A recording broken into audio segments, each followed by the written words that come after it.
रेवाड़ी में राष्ट्रीय कांग्रेस ओबीसी के अध्यक्ष और पूर्व मंत्री कैप्टन अजय यादव और उनके विधायक पुत्र चिरंजीव राव ने अपने आवास पर कार्यकर्ताओं की बैठक को संबोधित किया। इसके पश्चात उन्होंने मीडिया से बातचीत करते हुए कहा कि रेवाड़ी के प्रथम विधायक राव अभय सिंह का जन्म शताब्दी पर उनकी जीवनी पर एक किताब का विमोचन किया जाएगा। उन्होंने बताया कि 1 सितंबर को रेवाड़ी में राव अभय सिंह की जयंती के 100 वर्ष पूरे होने पर कार्यक्रम का आयोजन किया जाएगा, जिसमें पूर्व मुख्यमंत्री भूपेंद्र सिंह हुड्डा, राज्यसभा सांसद दीपेंद्र सिंह हुड्डा सहित कांग्रेस के कई दिग्गज नेता भाग लेंगे। उन्होंने बताया कि इससे पूर्व 26 अगस्त को रेवाड़ी के ब्रह्मगढ़ में कार्यक्रम का आयोजन किया जाएगा, जिसमें राज्यसभा सांसद दीपेंद्र सिंह हुड्डा और पूर्व स्पीकर कुलदीप शर्मा शिरकत करेंगे। कांग्रेसी नेता कैप्टन अजय यादव और विधायक चिरंजीव राव के विभिन्न मुद्दों को लेकर अपनी राय दी और सरकार पर निशाना साधा। 77वां आज़ादी दिवस था, स्वतंत्र दिवस था, उसकी बधाई देनी थी हमने अपने कार्यकर्ताओं को। और साथ साथ जो है जो देश के हालात हैं आजकल, जिस तरीके से आजकल भ्रष्टाचार, बेरोजगारी, शिक्षा, चिकित्सा के क्षेत्र में एम्स नहीं बना, आपका बॉयज़ स्कूल की बिल्डिंग नहीं बनी, भ्रष्टाचार व्याप्त है। अभी राष्ट्रीय स्कूल के अंदर जो एनडीसी लेकर उसमें बहुत बड़ा घपला करने की कोशिश की। इस तरह दीवान टेकचंद क्लब के अंदर भी ऐसा हुआ। तो हमने लोगों को आगाह किया कि ये धर्म और जाति के नाम ही इनके पास बचा है, उसके अलावा कोई दूसरा रास्ता नहीं है सत्ता में आने का। अगर आप चाहते हैं IIT बने, IIM बने, मेडिकल कॉलेज बने, एम्स बने, तो कांग्रेस का साथ दें।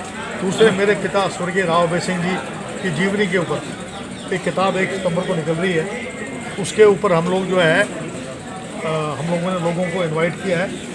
उनका कब जन्म हुआ, कैसे जन्म हुआ, उनके पिता की क्या क्या उनकी कुर्बानियाँ थी, किस तरीके से मेरे पिता लाहौर से वकालत करने गए, किस प्रकार से मेरे दादाजी का डाकुओं ने कत्ल किया, किस प्रकार से उन्होंने जो सेवा करी, उस सेवा भाव की वजह से 1952 में राव वीरेंद्र सिंह को मेरे पिता ने हराया।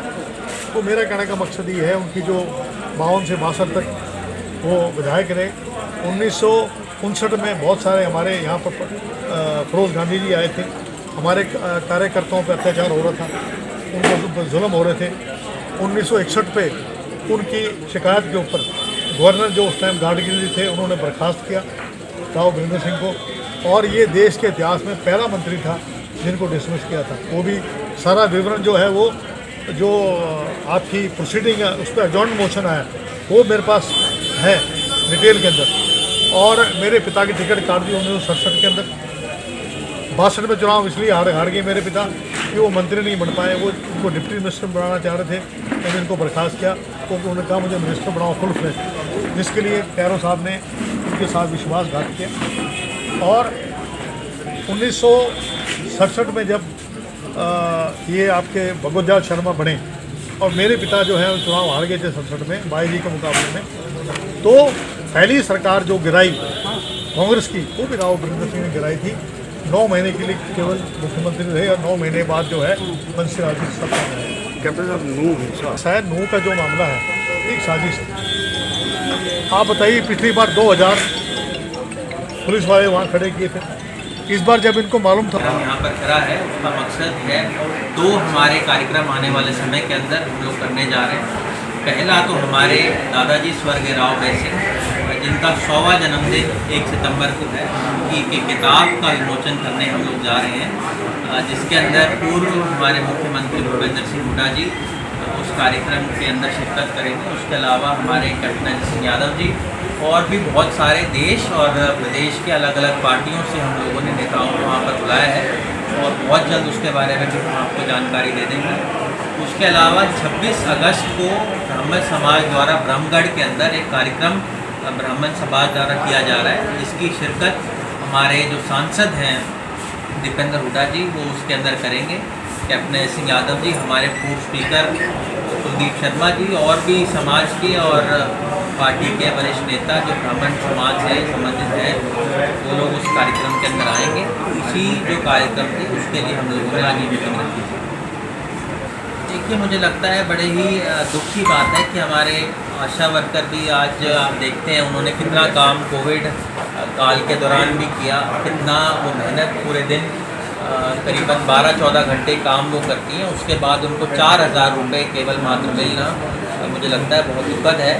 और आज के दिन भी मुझे लगता है काले दिवस के रूप में वो लोग उसको मना रहे हैं। आप सेक्रेटरीट के पास भी देखेंगे हमारे बहुत सारे कर्मचारी साथी वहाँ पर धरने पे बैठे हुए हैं, और इसी तरह का जो आपको हाल है वो पूरे प्रदेश में लगातार आपको नज़र आएगा। कोई भी ऐसा वर्ग नहीं है, चाहे कर्मचारी हो, व्यापारी हो, आपके हमारे युवा साथी हैं, हर वर्ग इस सरकार से जुड़े हैं। तो मुझे लगता है कहीं ना कहीं जब अंत का समय आता है उसी तरह के हालात आज प्रदेश के अंदर और देश के अंदर नज़र आ रहे हैं। विधायक जी, विधानसभा सत्र शुरू हो रहा है, क्या कहेंगे इसके बारे में? देखिए, विधानसभा सत्र आप जानते हैं कि 26 तारीख से शुरू हो रहा है। उसके अंदर कई सारे मुद्दे ऐसे हैं जिनको हम लोग उठाएंगे। प्रमुख रूप से आप जानते हैं कि भाई एक वादा 2016 के अंदर हमारे मुख्यमंत्री जी ने किया था एम्स का, जो मनेठी के अंदर उन्होंने कहा था। उसके बाद हमारे सांसद भी लगातार ये वादा यहाँ की जनता से कर चुके हैं। उसके बाद 2019 में स्वयं प्रधानमंत्री जी के वादे करने के बावजूद जो एम्स नहीं बन पाया, उसका मुद्दा हम लोग उठाएंगे।